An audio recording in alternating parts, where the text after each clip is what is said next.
দুই সন্তানকে সুস্থ করে তুলতে প্রাণপণ চেষ্টা করেছেন দিনমজুর বাবা অমল বড়ুয়া। সন্তানদের কথা চিন্তা করে শেষ করেছেন 5টি গরুসহ নিজের সহায় সম্বল। তারপরও কুল কিনারা না পেয়ে চিকিৎসার টাকা জোগাতে করেছেন ধার কর্জ। তাতেও ব্যয়বহুল অর্থের সাথে পেরে উঠছেন না হতভাগা বাবা। কত গরু প্রধান ছিল, এখন গরু প্রধান আছে আর একটা, এটা বিক্রি করলে আর নেই, ধার অনেক টাকা ধার আছে। চট্টগ্রামের মিরসরাই উপজেলার ইসাখালী ইউনিয়নের চরশরৎ গ্রামের বড়ুয়া বাড়ির অমল বড়ুয়ার 3 সন্তানের মধ্যে বড় ছেলে বাংলাদেশ পুলিশ বাহিনীর কনস্টেবল হিসেবে কর্মরত, আর ছোট 2 ছেলে আক্রান্ত জটিল রোগ থ্যালাসেমিয়ায়।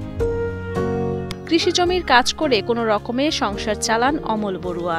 সামান্য আয়ের টাকায় যেখানে দুমুঠো খেয়ে বেঁচে থাকাই কঠিন, সেখানে 2 সন্তানকে প্রতি মাসে 1 ব্যাগ করে রক্ত দেওয়ার সামর্থ্য নেই তার।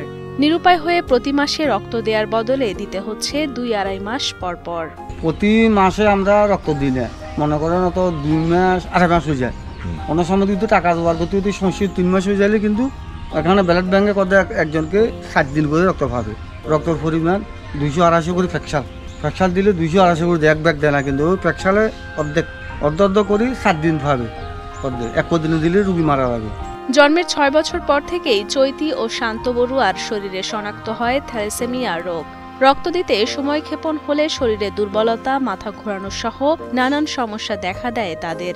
এসব সমস্যার কারণে 5ম শ্রেণী পর্যন্ত পড়ালেখার পর শিক্ষা জীবনের ইতি টানতে হয় দুজনকেই। শরীরে রক্ত দিলে ভালো লাগে, রক্ত না দিলে ভালো লাগে না, মাথা ঘুরে, আর আড়াচলা করতে পারিলে, খাওয়া দাওয়া করতে পারিলে। রোগ ধরা গেছে অনুমানিক 8-9 বছরের মধ্যে। আমি তো সন্তানিকের কথা বললে তো আর আমাদের লেখাপড়া নাই, প্রায় 8-9 বছরের এগুলো কাগজ অনেক আছে। আর আমি অনেক ধার কর্জ করি, চিকিৎসা করছি। এখন আমার ওই ধরনের আক্রমণ কাজও করতে পারি না, শরীর পাহাড়ে দুর্বলতা কিছু কই টেনশনে বহু কষ্টর বিনিময়ে, দুঃখের বিনিময়ে আমার এগুলা ট্রিটমেন্ট করলে ওষুধ লেখা আছে, দোনোটার মাসে 6-7 হাজার টাকার ওষুধ লিখে দিয়েছি। একদিকে 4 সদস্যের অভাব অনটনের সংসার, অন্যদিকে অসুস্থ সন্তানদের চিকিৎসা খরচ জোগাড়ের দুশ্চিন্তায় দিশেহারা হয়ে পড়েছেন বাবা অমল বড়ুয়া।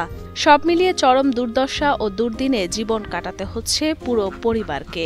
আমি কৃষির উপর নির্ভর, দিন মজুরি মানুষের কাজ করি, নিজের করি, বর কাজ করি। এটা ধার কর্জ অনেক কিছু, এটা করবার কথা যদি মনে উঠে সারা রাত ঘুম আসে না। পরিবারটির অসহায়ত্বের কথা জানান প্রতিবেশীরাও। টাকার অভাবে চিকিৎসা না হলে অসহায় পরিবারটির কোনো অবলম্বন থাকবে না বলেও জানান তারা। তাই সমাজের বিত্তশালীরা এগিয়ে আসলে উন্নত চিকিৎসার মাধ্যমে স্বাভাবিক জীবনে ফিরবে চৈতি ও শান্ত বড়ুয়া।